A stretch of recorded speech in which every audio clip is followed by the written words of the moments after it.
23 heures à Abidjan et partout en Côte d'Ivoire. Madame, Monsieur, bonsoir et bienvenue dans votre édition. Inauguration demain 2 novembre du barrage de Soubré. La région de la Nawa est fortement mobilisée à quelques heures seulement de cet événement historique. Le chef de l'État est attendu avec impatience demain à Soubré. L'aéroport de San Pedro opérationnel à partir du 1er décembre prochain. Les travaux de réhabilitation ont été exécutés à plus de 50%. Le ministre des Transports a pu s'en assurer au terme d'une visite de chantier.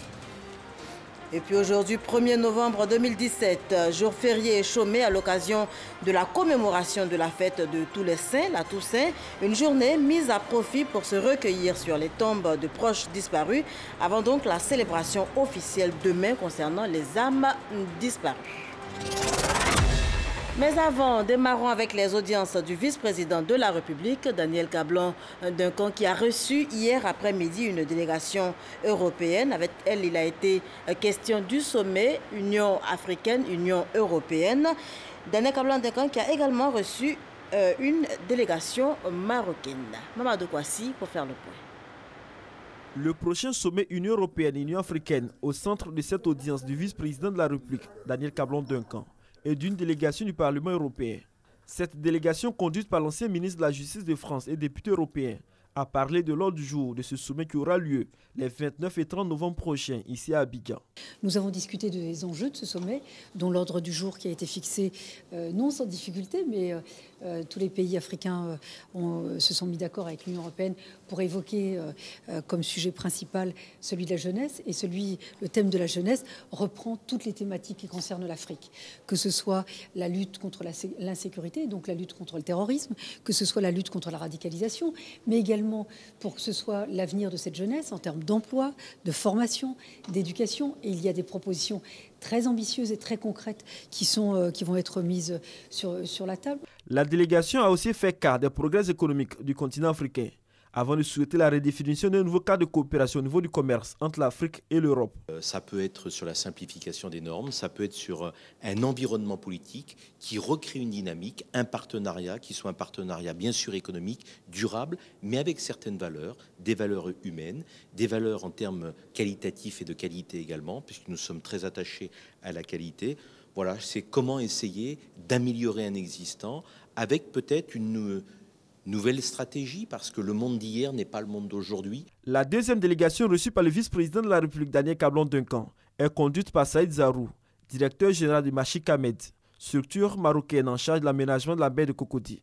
Au cours de cette audience, il était question d'un projet de développement qui serait réalisé dans la ville de Grand Bassam. Vous savez, il y a le projet de l'ouverture de l'embouchure du Grand Bassam. Quand il y aura cet investissement important pour la recirculation des eaux au niveau de la lagune des Briers, mais il faut en profiter aussi pour que la ville du Grand Bassam profite de cette infrastructure pour créer un port de plaisance, port de pêche et surtout travailler sur cette ville aujourd'hui classée à l'UNESCO. Saïd Zarou indique également que sa structure bénéficie du soutien de Banque arabe pour la réalisation de ces différents projets de développement dans le district d'Abidjan. Pour le prochain sommet Union européenne-Union africaine, Machik Ahmed veut apporter sa contribution pour sa réussite.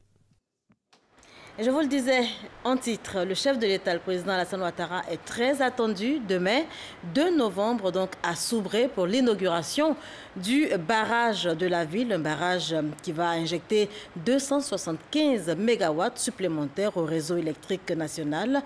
Notez que le barrage est fin prêt et justement avant le grand jour, petite visite avec Abou Sanogo. Après 4 années de travaux, le barrage de Soubré est maintenant opérationnel. La mise en service de ce projet, le plus grand jamais réalisé en Côte d'Ivoire, est une réussite à la fois technique, humaine et environnementale. Ce barrage apparaît comme un atout économique pour Soubré et toute la région de la Nawa. Il va injecter 275 MW supplémentaires sur le réseau électrique ivoirien. Techniquement, le barrage de Soubré, c'est 4,5 km de long et un total de 4 groupes, dont 3 de 90 MW et 1 de 5 MW. Il est le fruit de la coopération sino-ivoirienne. Ce projet structurant va contribuer à la réduction de la pauvreté et favoriser une meilleure intégration socio-économique des populations vivant le long du fleuve Sassandra. Le projet d'aménagement hydroélectrique de Soubré, inscrit au programme du gouvernement, sera ce jeudi 2 novembre une réalité, car il sera mis en service par le président de la République, Alassane Ouattara. Et la région de l'Anawa est donc fortement mobilisée à quelques heures seulement de cet événement historique. Le chef de l'État sera donc demain à Soubré pour l'inauguration du barrage de la ville. Mahama Traoré a rencontré, en attendant cet événement important, les populations de Soubré. Nous ne sommes pas en période de fête, mais c'est tout comme pour David, couturier de son État à Soubré. Ces dernières semaines, il a dû enchaîner les heures de travail afin de satisfaire les nombreuses commandes passées par ses clients à la faveur de l'inauguration du barrage hydroélectrique de Soubré. L'inauguration du barrage, on dit Dieu merci. Grâce à ça, les clients viennent, on commande des bassins pour qu'on puisse faire pour avoir la fête. Jusqu'à présent, c'est ce qu'on est en train de faire. On n'a même pas encore fini même. Jusqu'au soir, on va essayer de couler les dernières commandes. Dieu merci pour moi, il vient de finir et il va prendre par là à la maison, le bazin, ceci, tout ça là. Mais ce qui m'a fait mal, il n'a pas fait ça beaucoup. On a cherché ça partout, on n'a pas trouvé. Tout s'ouvre en train de chercher, on n'a pas eu. On est obligé de faire le bazin. La ville de Soubré est prête à fêter. Elle fait donc sa toilette pour accueillir celui qui a permis la réalisation de cet ouvrage, le président Alassane Ouattara. Pour lui réserver un accueil à la dimension de leur reconnaissance, élus et cadres de la région sonnent la mobilisation des populations. À toute la population de l'Anawa, je l'invite à sortir massivement pour pouvoir dire merci au président de la République. Si quelqu'un doit parler des bienfaits, des actions du président, je crois que c'est Soubré. Personne ne peut dire le bon nom du président plus que les Soubréens. Donc, population de Soubré, voilà le monsieur qui a fait le bonheur de notre ville, qui a fait notre bonheur arrive. Mobilisez-vous. Sortez nombreux demain. Ville haute, Soubré sera également une ville lumière avec son nouveau barrage hydroélectrique. La capitale de la région de l'Anawa va ainsi bénéficier de 3627 poteaux électriques et de 121 km de fils. Ce n'est pas tout. 8 villages du département seront électrifiés, de même que l'extension du réseau électrique dans 2 autres. Et justement, ce soir, on s'intéresse à la politique énergétique de la Côte d'Ivoire. Quelle évolution 58 ans après des barrages hydroélectriques aux centrales thermiques? Il se dégage en tout cas une volonté du gouvernement ivoirien de faire du pays un hub énergétique dans la sous-région. Vous le verrez dans ce dossier signé Cheikh Koné. Depuis la mise en service du premier barrage de la Côte d'Ivoire à Yamé 1 jusqu'au barrage de Soubré, 58 ans se sont écoulés. Pendant plus d'un demi-siècle, la Côte d'Ivoire a engagé une politique énergétique ambitieuse, soldée par la construction de plusieurs infrastructures de production électrique. Déjà, dès les premières heures des indépendances, le pays avait opté pour la production hydroélectrique. Plusieurs barrages ont ainsi vu le jour. Notre pays a connu, en matière d'évolution politique énergétique, a connu plusieurs phases. Je dirais, comme tous les autres pays africains, nous avons commencé avec des alimentations en site isolé. C'est les périodes, si vous voulez, où on avait, par exemple, dans une ville comme Korogo, la production était faite localement et distribuée localement. C'était donc des centrales isolées. De façon générale, la production se faisait avec des groupes diesel. Le combustible utilisé à cette époque, c'était donc du diesel. En 1959, nous avons eu donc, notre premier barrage, c'est le barrage d'Ayamé, qui a intégré, je dirais, dans notre mix énergétique, et si on peut parler à cette époque de mix, qui a intégré un peu d'hydraulique. De 1959 à 1983 vont successivement être mis en service les barrages d'Ayamé 1 et Ayamé 2 avec respectivement 20 et 30 MW de puissance installée. En 1972, le barrage de Kossou avec 174 MW. Le barrage de Tabo en 1979 avec 210 MW.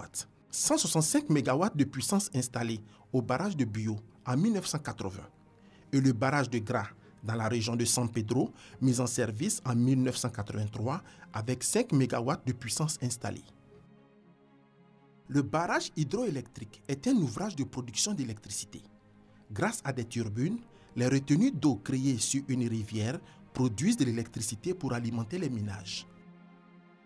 Ces premiers barrages hydroélectriques constituaient l'essentiel de la production électrique de la Côte d'Ivoire avec une capacité globale de 604 MW. À cette époque, le mix énergétique était dominé par l'hydroélectrique.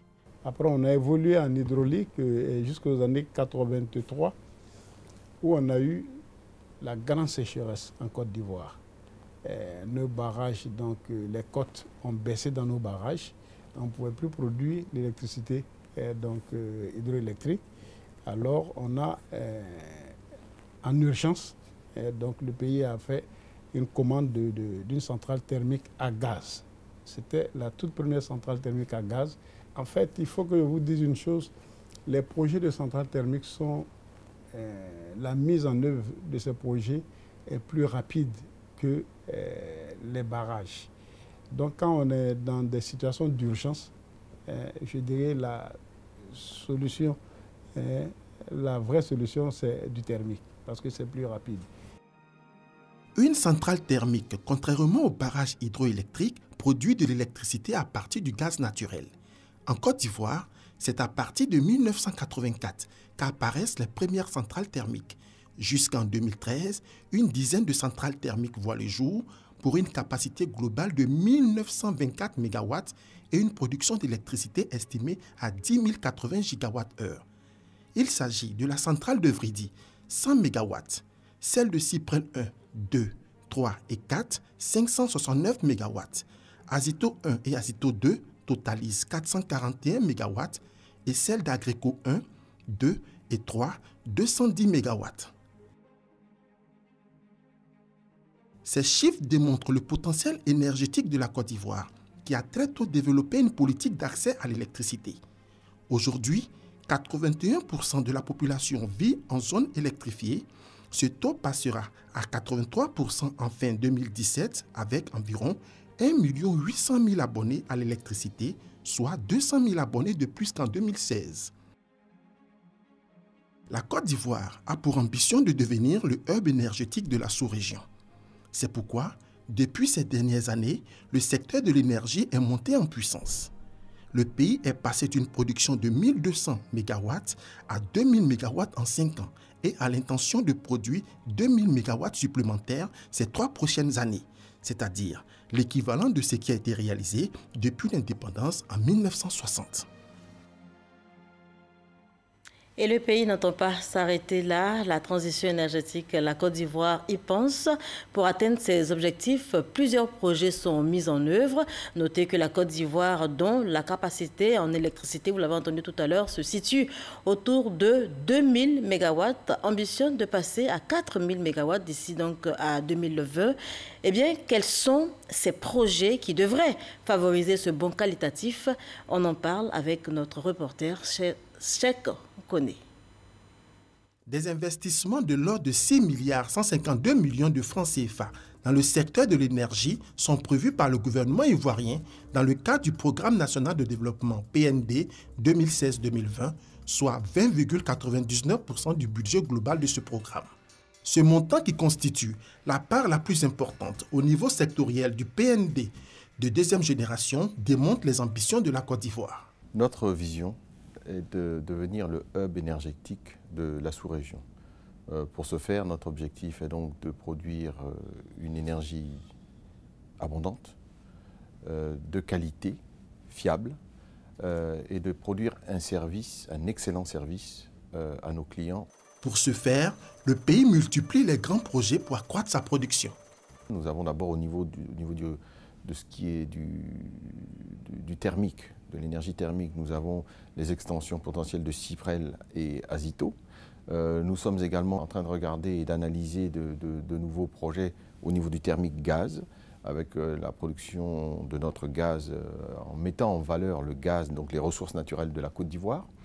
Dans le domaine de l'hydraulique, comme je vous l'ai dit, on a quand même un parc hydraulique très important que l'on va continuer à développer.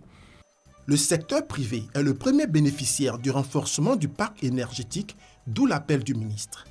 Nous faisons également appel au secteur privé pour développer des barrages hydrauliques de plus petite capacité. Donc il y en a quelques-uns qui sont en stage final d'évaluation et donc de mise en place.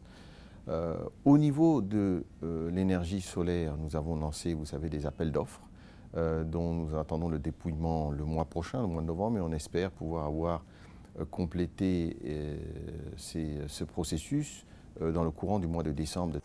À ces projets, il faut ajouter l'aménagement hydroélectrique de Gribo-Popoli d'une capacité de 112 MW, Saint-Grobo à Ouati, 44 MW, la centrale à charbon de 2 unités de 350 MW, soit 700 MW à San Pedro. En fin de compte, ce que l'on souhaite à terme, c'est de permettre à tout Ivoirien d'avoir accès à l'électricité, à une électricité qui est fiable, qui est de qualité et qui vraiment contribue à améliorer la qualité de vie de tout un chacun. Nous estimons qu'il va nous falloir certes un certain temps pour y arriver, mais nous pouvons accélérer ce processus en joignant à nos efforts le secteur privé qui a un rôle très important dans le développement du secteur de l'énergie dans notre sous-région et en Côte d'Ivoire. Au niveau de la sous-région, la Côte d'Ivoire envisage renforcer les projets d'interconnexion avec plusieurs pays. Aujourd'hui, nous vendons de l'électricité au Bénin, au Togo, au Ghana, au Burkina, au Mali, au Libéria. Et nous sommes en train de construire une ligne à haute tension qui va partir de la Côte d'Ivoire, passer par le Libéria, la Guinée et jusqu'en Sierra Leone. Donc on va à terme aussi pouvoir vendre en Guinée et en Sierra Leone. L'idée pour les autorités ivoiriennes, c'est de permettre d'utiliser le potentiel énergétique ivoirien pour vendre dans la sous-région de l'électricité made in Côte d'Ivoire. Et on change complètement de sujet à présent. De nouvelles dispositions prises par le gouvernement ivoirien pour la construction des nouvelles voies. L'annonce a été faite par le ministre des Infrastructures économiques, Amédée Kofi Kwaku. C'était hier à l'occasion d'une visite sur le chantier de réhabilitation du boulevard de France. On y va tout de suite avec Francis Poifou. Boulevard de France redressé dans la commune de Cocody. De nouvelles couches de bitume à certains endroits de la rue. Après une visite du ministre des Infrastructures économiques, l'entreprise qui a livré l'ouvrage il y a un an a été sommée en juin dernier de réhabiliter cette voie longue de 2,5 km. 4 mois après, le ministre Amédée Kofi Kwaku est à nouveau sur le terrain. Nous sommes venus nous assurer que ce tronçon est bien mis en œuvre. On espère que cette fois-ci sera la bonne et que le revêtement qui est en train d'être mis en place donc, va tenir longtemps. Chaque fois qu'une entreprise va faire des travaux et que les travaux seront non conformes, c'est-à-dire que l'entreprise va s'engager donc à réhabiliter ses voies. Doit-on attendre que les entreprises commettent l'erreur avant de les interpeller? Nous regardons la capacité des entreprises à faire le travail, la capacité des bureaux d'études, des bureaux de contrôle. Nous sommes très regardants sur un certain nombre de dispositions pratiques. Vous verrez que les nouvelles routes qui sont en train d'être construites vont tenir dans le temps parce que nous nous engageons à faire toutes les vérifications à l'avance. Le ministre engage l'ensemble des acteurs au respect des normes et à l'utilisation de matériaux de qualité dans la construction des voies. L'aéroport de San Pedro opérationnel à partir du 1er décembre prochain. Les travaux de réhabilitation ont été exécutés à plus de 50%. En tout cas, le ministre des Transports a pu s'en assurer au terme d'une visite de chantier. Sam Conan, Hugues Hervé Blé. Pour ce directeur d'exploitation, les dernières semaines de l'année sont pleines d'incertitudes. Le taux de fréquentation du complexe hôtelier qu'il dirige à Grand-Bérébi est actuellement au plus bas. Pourtant, jusqu'à août dernier, dans cet établissement qui a rouvert après plusieurs années de fermeture, les choses allaient bien, voire s'améliorer. L'aéroport de San Pedro fermé et la route pour accéder à la région en mauvais état, les déplacements d'affaires vers la cité balnéaire sont désormais considérablement réduits, les touristes rares. Tout le monde est conscient qu'un jour ou l'autre, il faut faire des travaux parce que c'est nécessaire. Il y a une rotation importante sur l'aéroport de San Pedro.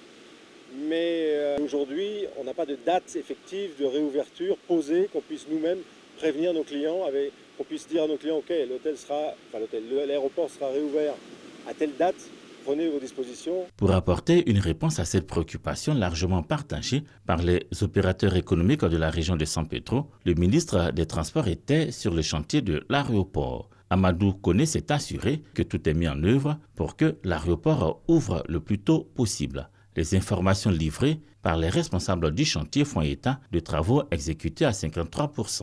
Renforcer, réhabiliter, traiter les zones critiques, les zones d'impact considérable de la structure de chaussée. C'est cette phase-là qui constitue la première phase qui est d'urgence.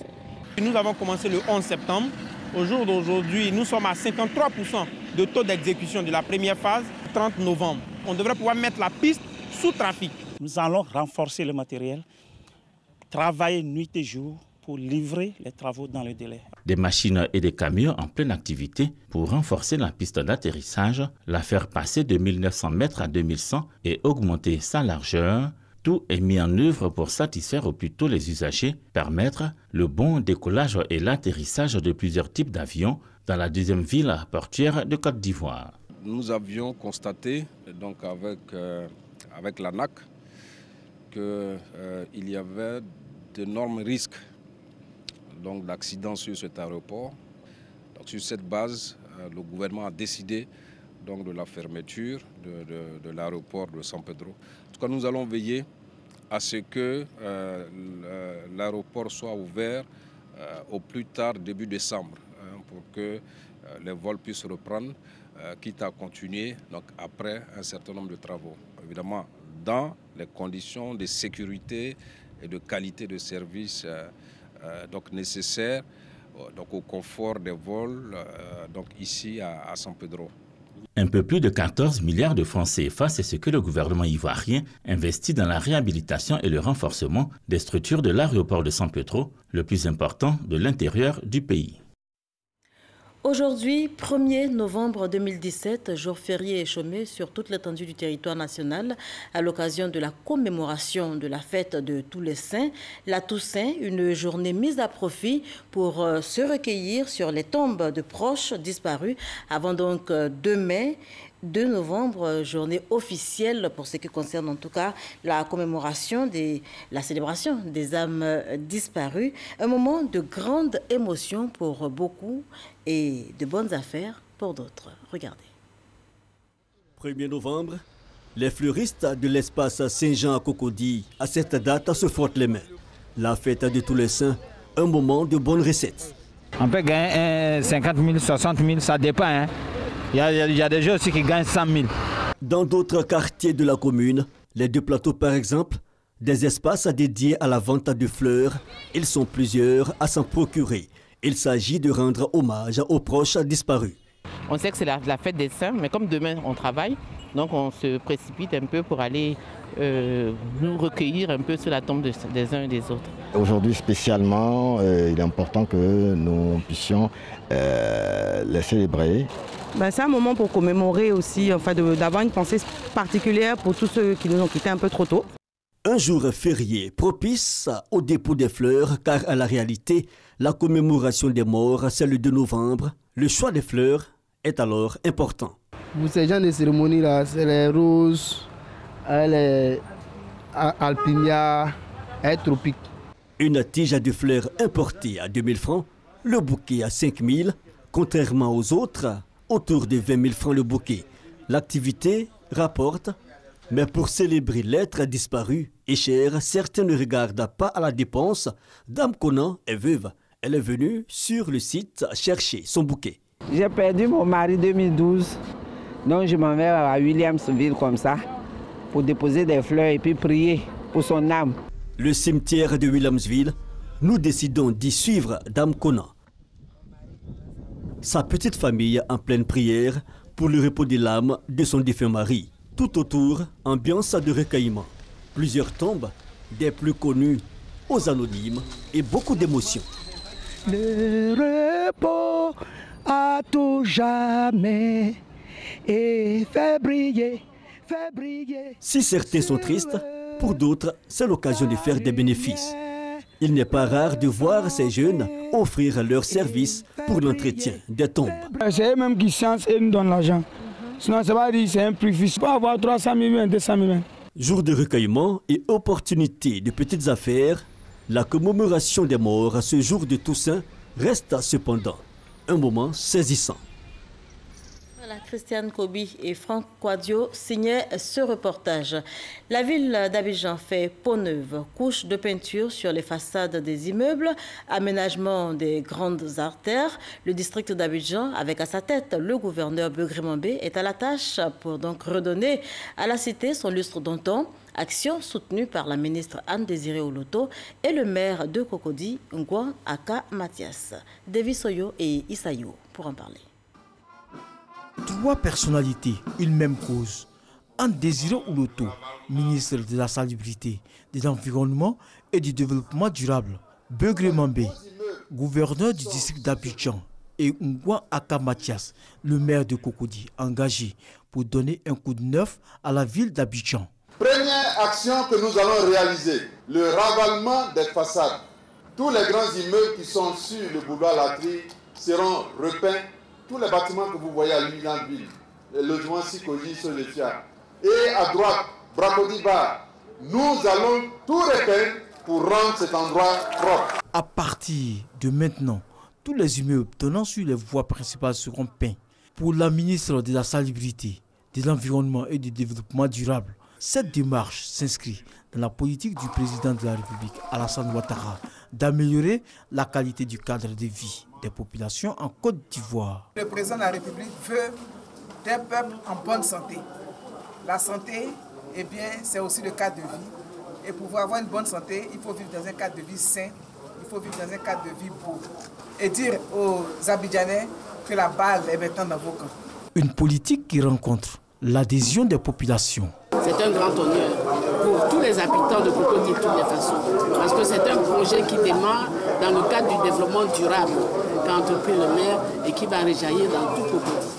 En plus de l'opération de ravalement de façade, 100 carrefours seront aménagés et 5000 arbres seront plantés à travers le district d'Abidjan. Ces trois opérations s'élèvent à 2 milliards de francs CFA.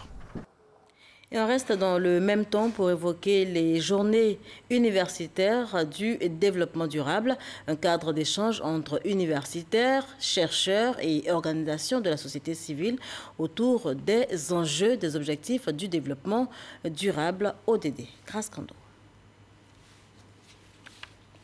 Ils doivent mettre en œuvre les 17 objectifs de développement durable ODD d'ici à l'horizon 2030. Entre autres, éducation de qualité, égalité entre les sexes et fin zéro. La Côte d'Ivoire est partie prenante de ces engagements. Pour l'atteinte de ces objectifs, quelle contribution des étudiants? Une journée est donc initiée.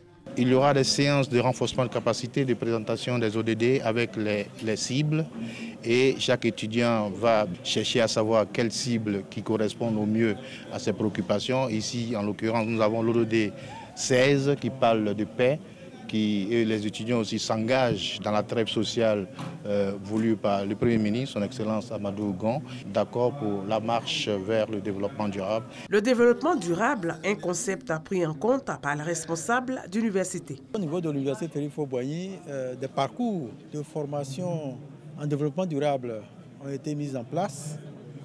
Donc c'est un parcours et une formation diplômante. Il y a eu également des modules de formation en développement durable, de sorte que la personne qui veut s'instruire dans ce domaine-là puisse le faire. Nous faisons tout pour être des étudiants modèles d'abord, pour aider les différents partenaires du système à avoir un système éducatif reluisant pour notre pays, la Côte d'Ivoire. Au niveau de l'environnement, nous participons ici en Côte d'Ivoire à tous les projets de développement en collaboration avec le ministère de la Salubrité, de l'environnement et du développement durable à travers les opérations et grands ménages. La Direction générale de l'environnement et du développement durable ne compte pas s'arrêter au niveau des universitaires. Elle prévoit des activités en faveur d'autres cibles afin de les sensibiliser sur le bien fondé des ODD. Aux États-Unis, pour terminer, il a tué 8 personnes, il en a blessé 11 et il dit ne rien regretter. Saïfullo Saipov, le commanditaire de l'attaque d'hier, attaque à la voiture bélier à Manhattan, est passé aux aveux ce mercredi. Et selon ses dires, eh bien, il souhaitait en tuer plusieurs. Saïfullo Saipov est en ce moment en détention. Il est inculpé pour terrorisme. Et c'est ici qu'on s'arrête pour cette édition. Merci de nous avoir suivis.